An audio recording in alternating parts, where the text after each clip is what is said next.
Good evening, everyone. Welcome to another video on the channel. We are back with a very exciting one this evening, and it is for something massive. As you can tell by the title, we are here for the launch of the HOKA Cielo X1 3.0. We get to go give it a go around the track. I will let you know exactly what it's like, how it feels, how it moves, how they improved it over the 2.0, all of my thoughts and feelings, as well as some footage of the event itself. But I hope you enjoy. If you do, click subscribe. Make sure to give this a like, and I will try and bring more new shoes, new gear, anything that I get my hands on, I absolutely will bring it, and I will let you know my opinion. So let's go.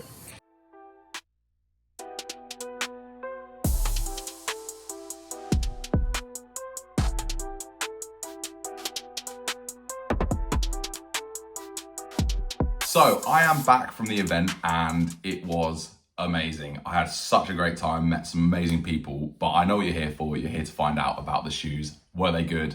Do I think that they're worth £250? First things first, I'm going to run through some of the stats of the shoes because they have been updated quite a lot, and I think it's important to know exactly what we're working with. So they managed to drop the weight quite a lot from the 2.0 version, and it's coming in the sample size of about 213 grams, making them extremely light, especially for the amount of stack and cushion that they have. They've obviously still got a carbon plate in them, but they've actually joined the back of the outsole together, or the foam at the back together, so that it's much more stable, because there was a big issue with the 2.0 where they were really unstable. It's still a Pima midsole, which is really responsive, really soft, very, very cushioned ride.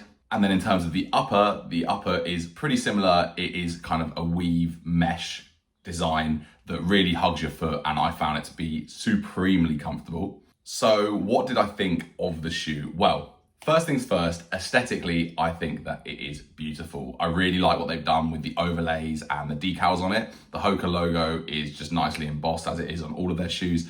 And I just think that the colorway is lovely in that kind of Volt yellow style. On foot, it looks amazing as well. And I will say it felt great as soon as I put it on. The upper really just wraps around your foot. I went half a size up into a UK 9.5. I normally wear a 9, and I had absolutely no problems with it. I think that the upper is pretty forgiving, and you probably could go half a size up and be pretty comfortable. Obviously, that depends on what distance you're trying to run.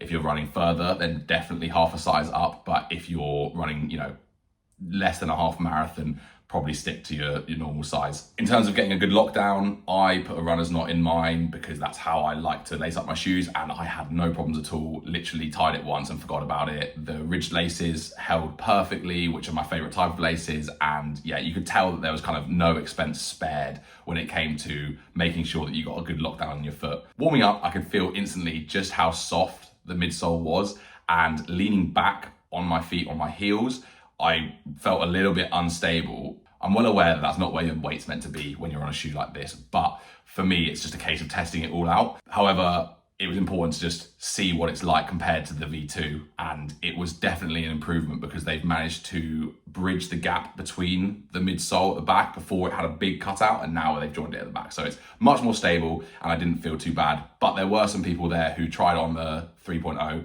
and had to change out of it because it really wasn't right for them. So just keep that in mind, that it is still relatively unstable, but I would say it's a big improvement from the two. Then it was time to get running, and the session that we did was an 8x400 meter reps in partners, and obviously a bit of a warm up and a cool down. So I got to try the shoe out at paces between around 5:30 pace all the way up to 3:30 a kilometer pace. And honestly, the faster I went, the better the shoe felt. The more I could tip forwards and strike from my midfoot onto the forefoot, the better it felt. I was able to carry my paces, I was able to maintain, and I didn't feel like my legs fatigued quite as much as they did in something like an Adidas Evo SL, which didn't have a plate. The energy return was second to none. It was probably the best energy return I've actually felt in a super shoe, and yeah, they were brilliant. Considering there is a lot of question marks around the stability of them, or at least of the last version, I found them to be brilliant. Once you got up to pace, it didn't even matter because you weren't sitting on the back of the shoe. You were mid and forefoot striking, really carrying it through, and it made it feel so stable. I felt super comfortable going around the track. I would love to be able to test them to go around some tight corners and see. I don't think I'd be doing hairpins in a park run, for example, really comfortably, but I don't think there would be too many issues unless you really pronate. So it's kind of up to the person. They felt super light on my feet. As I said, 213 grams in the sample size, so mine would have been somewhere around 220 grams. Unbelievably light for the amount of stack and the amount of tech that's in there. I really think that they are right up there with the best super shoes in terms of performance. My biggest issues with the shoe really are, it's still a little bit unstable at the back. As much as it has been improved, it is still a little bit unstable. And also just the price. Coming in at £250 in the UK, that is up there with the most expensive shoes on the market if you discount kind of the super shoes like the Pro Evo 1, etc. This just makes it very inaccessible to people when you can get 90% of this shoe for half the price. For example, I have some Deviate Nitro Elite 3s, which I picked up for about £65 secondhand, and they are 95% as good as this shoe. They're different. For me, they work almost just as well, and that's so important.